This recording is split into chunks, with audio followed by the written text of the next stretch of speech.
She said, "My therapist believes you're triggering my trauma responses." I looked at her, said okay, and started packing my things that same evening. Problem solved, you're welcome.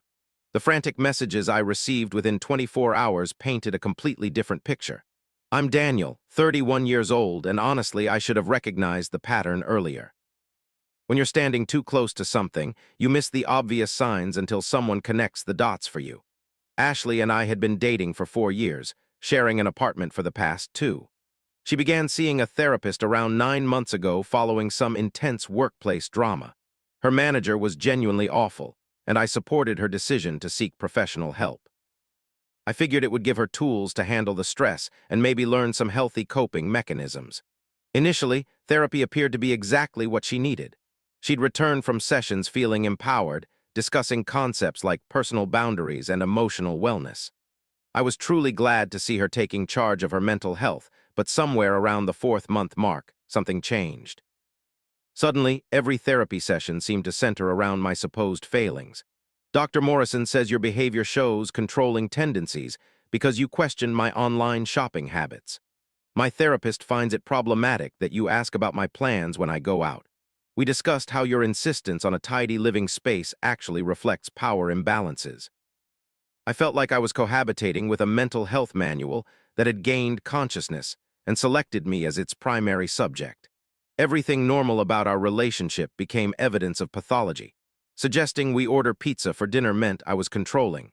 Pointing out the unwashed dishes piling up for 4 days meant I was obsessed with power dynamics. Expressing worry when she stayed out until 3 in the morning without sending a message meant I was exhibiting toxic masculinity. I attempted to address this with her, even proposing we attend relationship counseling together so I could better understand what was happening. She immediately dismissed that idea. Dr. Morrison says couples therapy is what manipulative partners always push for, to control the narrative.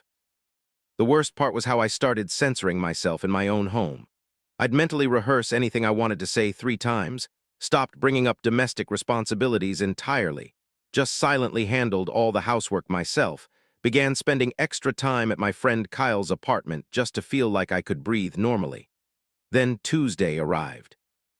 I'd finished a brutal shift at work. I handle operations for a pharmaceutical distribution company and walked into our apartment to find Ashley sitting on the sofa with her therapy notebook and wearing what I can only describe as an announcement expression. "Daniel, I have something significant to discuss from today's session." I settled onto the couch, genuinely wondering what revelation Dr. Morrison had delivered this time. "We've been exploring the roots of my anxiety disorder and we've pinpointed the primary cause." She paused dramatically. "It's you. Dr. Morrison says you're the fundamental source of my anxiety, and I need to seriously evaluate what this means for my wellness path." I sat motionless for probably 45 seconds, just absorbing that statement. 4 years. 4 years of standing by her through job transitions, complicated family situations, her mother Linda's constant passive-aggressive commentary. 4 years of being criticized for everything while covering 70% of our expenses because her dream job as a nutritional wellness consultant barely generated enough income to cover her lease payment on that SUV. "I understand," I replied. She appeared caught off guard, probably expecting me to argue or plead with her. Instead, I got up, walked into our bedroom, and began gathering my belongings. "What are you doing?" she asked, trailing behind me with her therapy journal gripped like protective armor. "Fixing your problem," I answered, placing folded clothes into my backpack. "If I'm causing your anxiety, the answer seems pretty clear." "That's not what I meant, Doctor. Morrison says we should process this together as a couple. You can't just walk away." "Actually, I can and I will." I collected my computer, cables, essential paperwork from our desk drawer. "I'll come back for everything else this weekend. The lease is exclusively in your name anyway, so that works out perfectly." Panic started bleeding into her tone. "Daniel, this is precisely the kind of extreme reaction Dr. Morrison cautioned me about." "You're validating her assessment." I closed the backpack. "Maybe I am. Or maybe I'm exhausted from being someone's therapeutic scapegoat. Regardless, your anxiety trigger is removing himself from the situation." I left a message on the counter. "Problem solved. You're welcome. I'll return Saturday around 2 for my remaining possessions. Please don't be here." I drove directly to Kyle's place. He didn't interrogate me, just offered me a cold beer and gestured toward the guest bedroom. That's genuine friendship. The text began precisely 18 hours later. "Update 1. Jesus. You all predicted the meltdown accurately, though I described this more as a reality implosion. The messages started Thursday around dinner time. The initial batch was hostile. This is incredibly childish. Dr. Morrison was absolutely right about you. You can't just desert me. This is emotional abuse. Then close to midnight the tone transformed. Hey, can we please talk? I think I miscommunicated what my therapist actually said. Please come back so we can work through this properly. Daniel, it's really unfair for you to leave without any discussion. Friday morning, 6:30. My phone started exploding. 23 missed calls. The messages became increasingly desperate. The electric bill is coming due and I can't access the account. Where's the information for the Wi-Fi router? The internet stopped working. I need the health insurance details. Daniel, I'm serious. Here's the reality. I managed all our administrative responsibilities because she claimed it overwhelmed her. Account passwords, utility bills, insurance paperwork, everything. I tried teaching her the systems multiple times. I even created a detailed spreadsheet with all the information, but she'd brush it aside. You're just naturally better at handling that kind of stuff. Then came the message that nearly broke my silence around lunch on Friday. How do you expect me to afford this apartment alone? Rent is due in a week. I almost typed out a response. Almost. But then I recalled 3 months earlier when I'd suggested relocating to something more affordable since I was shouldering most of our financial burden. Her reply, Dr. Morrison says money anxiety typically stems from control issues. Perhaps you should examine why our standard of living threatens you. Our standard of living that my paycheck was funding. The following wave of texts concerned her vehicle.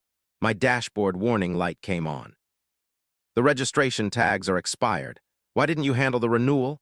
I have no idea where to take it for an oil change. Ma'am, you're 28 years old. Figure it out yourself. Then the social media campaign launched. Nothing explicitly about me. Just ambiguous posts about navigating difficult periods and how when people reveal their true character, you should accept it. My particular favorite was surrounding myself with positive energy while I heal from this betrayal. Betrayal. I literally addressed the exact problem she presented. Kyle showed me her Instagram where she's photographed at some overpriced juice bar with her friend Morgan. Caption stating self-care is essential, not selfish. The identical woman who just messaged me about being unable to afford basic necessities. But Saturday brought the real entertainment. Her mother started calling. Linda. I ignored the calls, but she left extensive voicemails.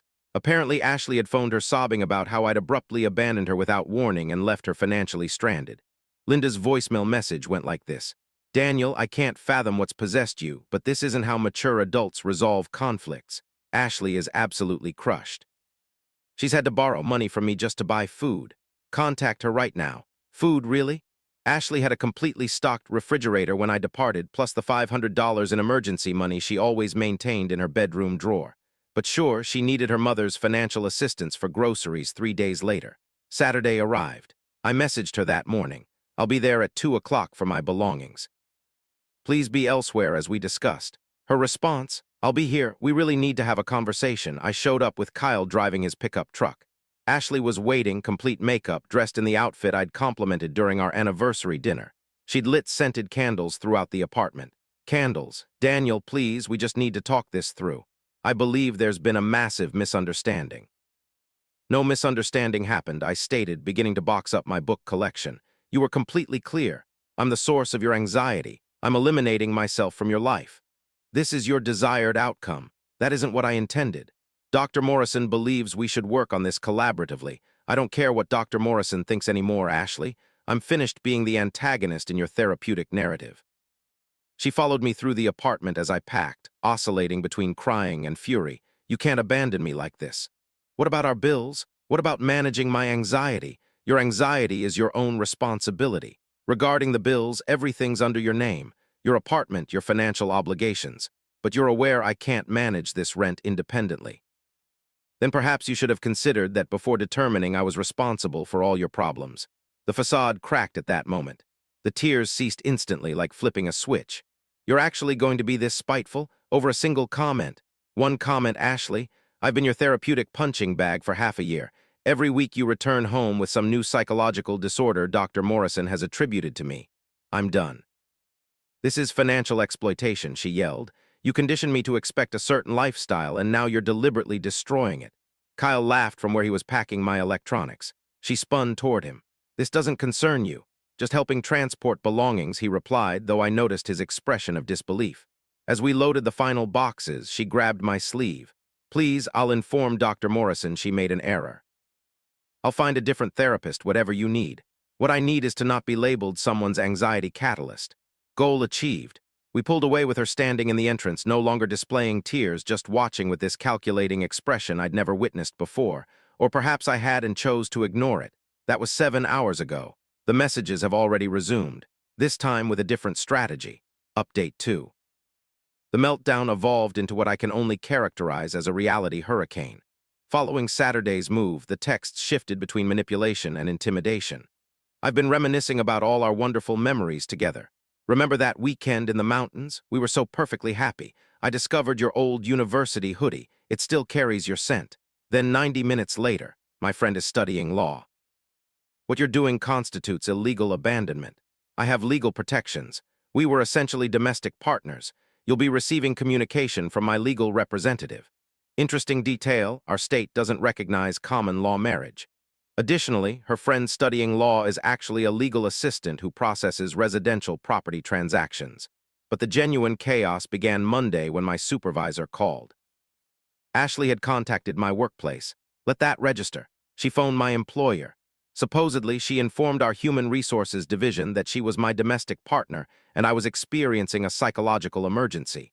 She felt concerned and believed they should be aware that I deserted our shared residence and was behaving irrationally.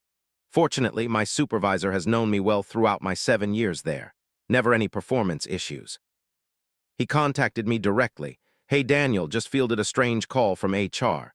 Your ex-girlfriend apparently believes you're having some kind of breakdown. I explained the circumstances. He actually chuckled. So she declared you were her problem and you simply solved it.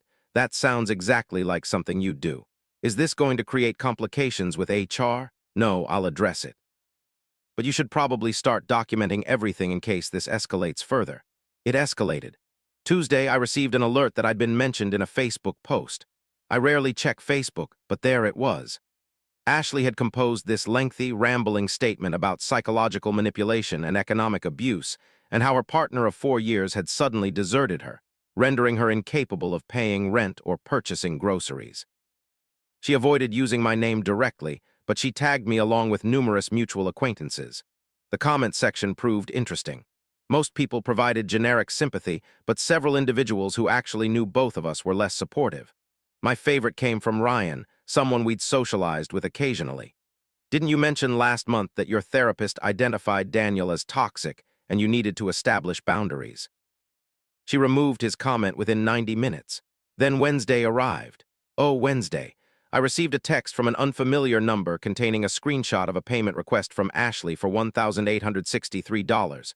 The message read, "Hi, this is Morgan. Ashley requested I send this since you blocked her number. This represents her portion of the rent and utilities you're responsible for. She says you understand this is reasonable. Her portion of the apartment I no longer inhabit. That exists solely under her name. That she informed me I was generating anxiety by occupying. I didn't respond. Thursday, another unknown number. This is Dr. Morrison. I'm contacting you because Ashley has voiced concerns regarding your recent actions. While I cannot discuss her treatment specifics, I'd like to encourage you to pursue professional support during this challenging transition. Suddenly abandoning a partner can indicate deeper psychological issues.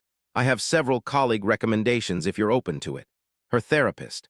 Her therapist contacted me personally. I captured screenshots of everything and forwarded them to my friend who actually practices law. His response was immediate. This is profoundly unethical. Preserve all evidence. Do not engage with any communication, but Friday delivered the perfect conclusion. Linda, Ashley's mother, appeared at my workplace. I'll repeat that. Her mother came to my employer. Security contacted me in the lobby. There was Linda, designer handbag clutched defensively, insisting she needed to speak with me about the situation concerning her daughter. I went downstairs primarily to avoid causing a disturbance. Daniel, this situation has gone too far. Ashley is completely devastated. She cannot eat or sleep properly. Linda, she posted Instagram content from 4 different restaurants this week. She's attempting to heal. You've traumatized her emotionally. I departed when she explicitly stated I was the source of her anxiety. How is that traumatic? You understand she didn't intend it that way. Dr. Morrison clarified it was about processing challenges together. Then perhaps Dr. Morrison should have communicated more clearly, and perhaps you should question why a 28-year-old woman requires her mother to confront her former partner at his workplace. She's becoming desperate. She cannot afford that apartment independently. She'll be forced to move back to my house. And there was the actual concern. Linda didn't want her daughter returning home. That sounds like Ashley's problem, not mine. How can you be so emotionally detached? You claim to love her.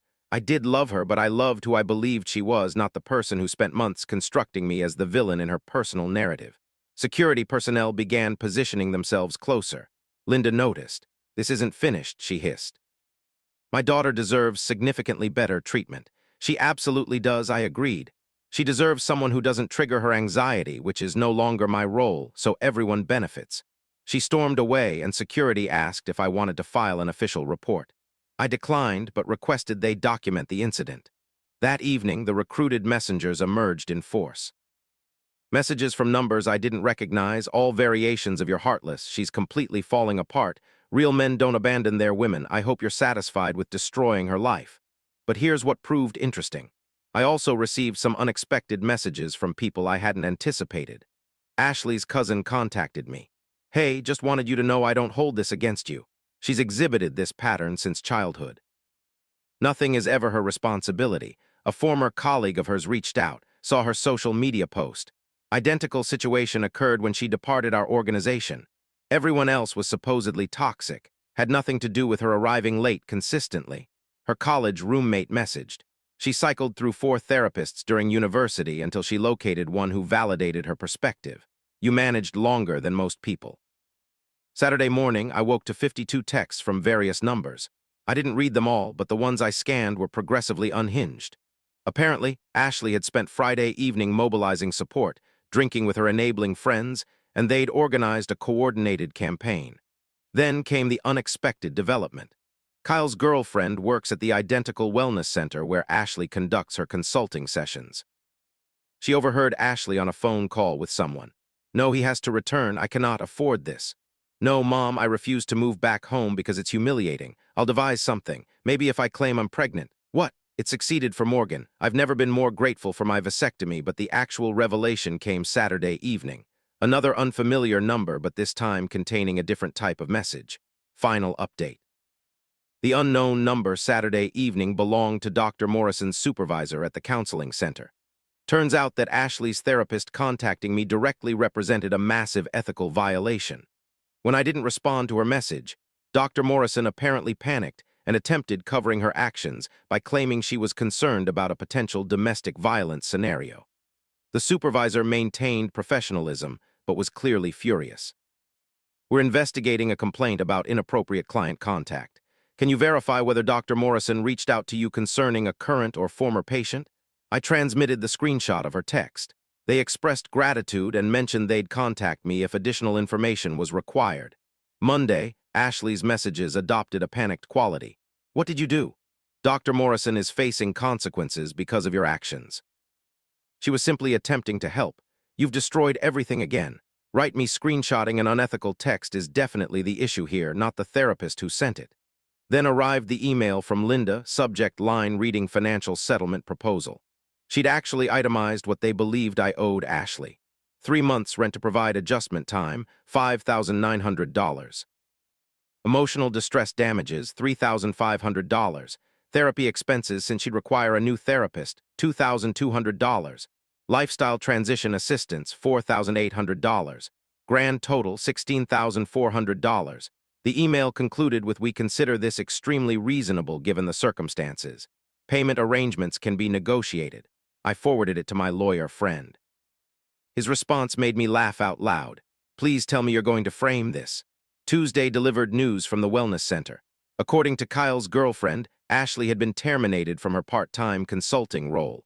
Apparently, contacting your former partner's employer and having your mother create workplace confrontations doesn't reflect positively on a wellness professional. The Facebook post had also backfired dramatically.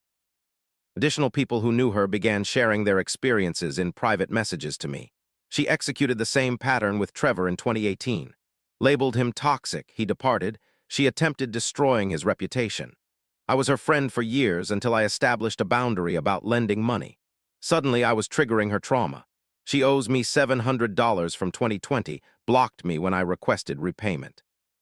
But genuine karma arrived Thursday. Remember that apartment she couldn't afford? The one I was supposedly financially abusing her by not paying for? Well, Ashley developed a brilliant solution. She posted on Facebook seeking a roommate. Seeking conscious, spiritually aligned individual to share sacred space, must honor healing journey and therapeutic practices, no negative energy permitted. She located someone. Claire, a 23-year-old recent graduate excited about living with a wellness consultant. Claire lasted exactly 6 days. She contacted me through Instagram. I assume my name was discussed in the apartment. Her message stated, "Hey, I realize this is unusual, but did you previously date Ashley? I just need confirmation whether I'm losing my mind or if she behaves this way with everyone." We met for coffee. Claire's experiences were remarkable. Ashley had conducted a house meeting on day one to address Claire's energy and how it was impacting her anxiety levels. Claire was prohibited from preparing certain foods because the aromas were triggering. She was instructed to avoid the living room between 6 and 8 in the evening because that was Ashley's integration period following therapy sessions. Ashley attempted charging her additional fees for emotional labor when Claire inquired about the recycling bin location. The conclusion came when Ashley had informed the landlord that her partner would be managing rent as usual. When payment didn't materialize, she attempted blaming me. The landlord contacted me since I remained listed as an emergency contact on the old lease, confused about why I'd be paying rent for an apartment I no longer occupied. I clarified the situation. He was distinctly displeased with Ashley. Claire relocated and stayed with a friend. The landlord initiated eviction procedures. Last I heard through mutual connections, Ashley was forced to move back with Linda. Dr. Morrison lost her professional license. Ashley is now attempting to launch a life coaching business since wellness consulting didn't succeed. She's dating someone new. My sympathies to that unfortunate individual. Linda continues emailing me monthly requesting money. As for me, I'm thriving, received a promotion at work. Turns out reduced stress significantly improves productivity. Who would have guessed? Started legitimate therapy with an actual professional who's never once implied that my existence is someone else's problem. Even began dating someone who interprets asking about their day as caring rather than controlling. Kyle summarized it perfectly last week. "Man, she literally told you that you were her problem and you just agreed and departed. And it shattered her reality because you were supposed to fight for the relationship so she could maintain her victim status." Exactly. Sometimes the optimal response to someone declaring you're their problem is to simply remove yourself from the equation. Problem solved. Oh, and for everyone asking, yes, I preserved all the screenshots. Yes, I documented everything thoroughly. No, I never responded to any communication after departing. And yes, I'm grateful daily that when someone identified me as their anxiety source, I accepted their statement and left. Best decision I ever made. Final update. Ashley attempted contacting me last week through LinkedIn of all platforms, claiming she's been doing intensive personal work and recognizes she projected her issues onto me. She'd like to meet for a proper apology and discuss potential reconciliation. I didn't respond, but I did notice she's still residing with her mother according to her updated location. I guess some anxiety sources are better left in the past.